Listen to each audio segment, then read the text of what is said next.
Hello everyone! Today we're going to be looking at how to build this really compact 3x3 flush piston door that I designed for Minecraft Bedrock Edition.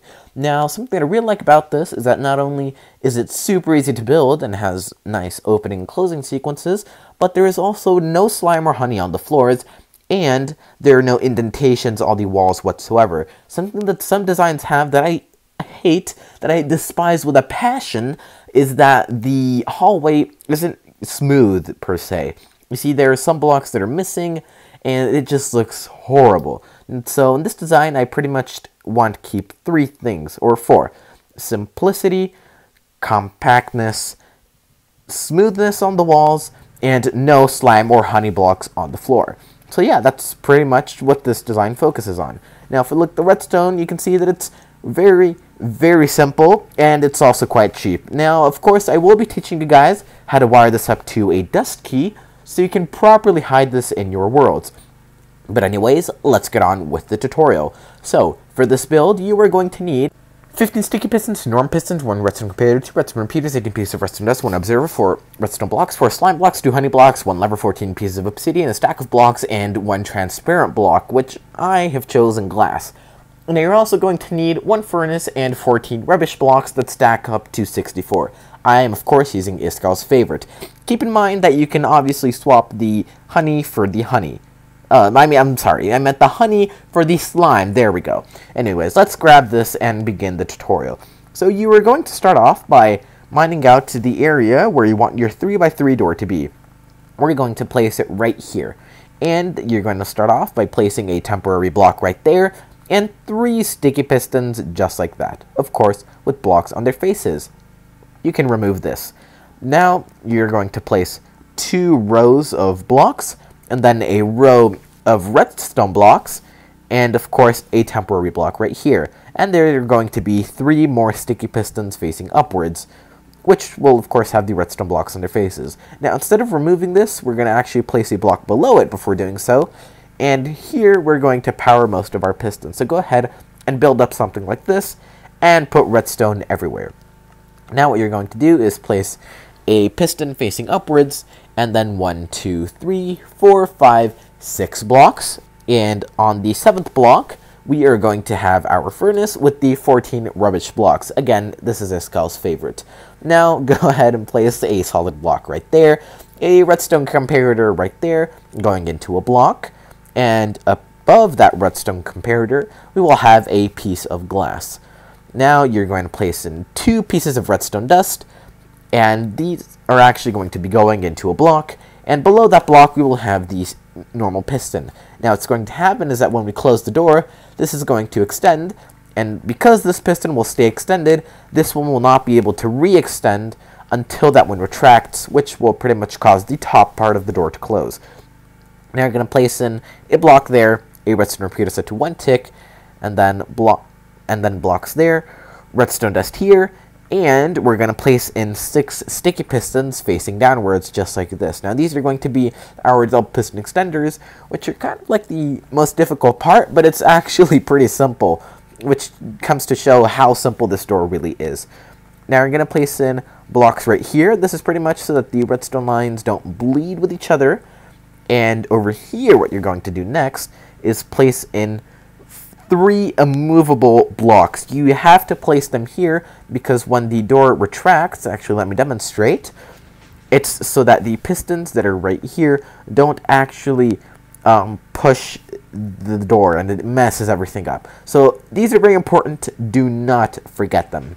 Anyways, now that that's done, we can continue with other parts of the redstone, such as placing in some redstone dust here, a block here, and then an observer right here facing downwards with a repeater set to 4 ticks going into a block. So this is also going to power this right here. Oh, and don't forget some redstone dust right there. Now you're going to place a piston facing downward with a redstone block on its face, and then you're going to grab your obsidian and place in 3 right here. Nope, and with redstone dust on top of it, not repeaters like I did there by mistake. Okay, so you're going to grab in your slime blocks and honey blocks and place them right here. 3 sticky pistons like this, and obviously finish it off with the honey blocks. Now what you're going to do is place in your solid blocks right there, and you can go ahead and finish off the hallway. So we're going to place some blocks like this, grab your obsidian just like this, fill up everything, and that should actually be the entire door done. This is a very, very, very simple build. I would honestly recommend this to anyone. Even if you've never done redstone, this is actually not that bad of a place to start because it's very simple. But anyways, there we have the closing, and here we have the opening. You can see it opens and closes nice and easy, and obviously the door is consistent. So yeah, anyways, I'm going to teach you guys how to wire this up to a torch key. So you will be needing a handful of extra resources, such as comparators and redstone torches, but not too many more. Also make sure to bring a couple of extra repeaters and some spare redstone dust, which you will be needing for both the torch key and the actual building of it. Oh, and don't forget, of course, sticky pistons. So you're going to start off, first of all, by placing a block here with a redstone torch on its face. Okay? So that's what you're going to want to do, which will keep the door closed because, you know, you want to have the door closed in its default state.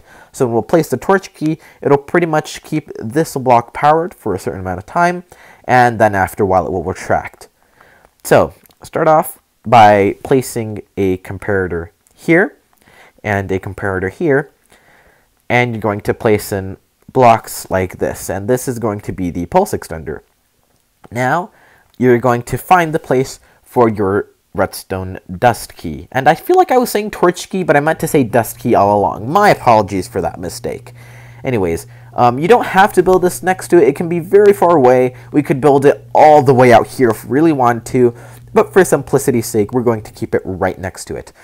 So building a dust key is actually very straightforward. What you want to do is pretty much power the block in which the redstone dust is going to be in. So right now we're going to place it right here, and what this is going to do, it's going to deactivate this redstone torch, which will then cause this sticky piston, which should be facing the inside, to retract. Now if we go ahead and reset it, we can see that whenever we place the redstone dust, this redstone torch, which is powering this block, will cause this to deactivate and it will retract it. And we can of course take an input from that. Now, the way you take an input from this is you place a redstone torch, and then we need a repeater set to 4 ticks. Yes, it is very important to set to 4 ticks. And then you can obviously connect this up to the pulse extender. Now you're gonna build your redstone line, and right before it reaches it, you're actually gonna want to place another repeater. And the reason for which you want to place a repeater right before it is to make sure that the signal strength is at its highest when it reaches it. If it reaches the pulse extender with a lower signal strength, it's not going to last as long. But anyways, it's actually very, very simple to do. If you place in some redstone dust right here, it's going to activate this. We'll be able to run through and hopefully not get stuck. Oh my goodness, I got stuck. Let me teleport out of here.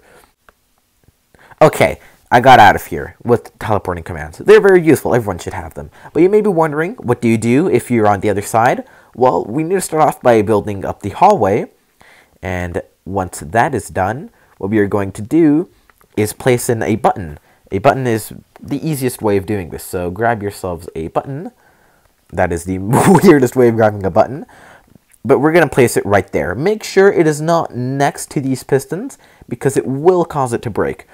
So this button it's going to be pretty much the same thing. You're going to want to connect it up to this redstone clock.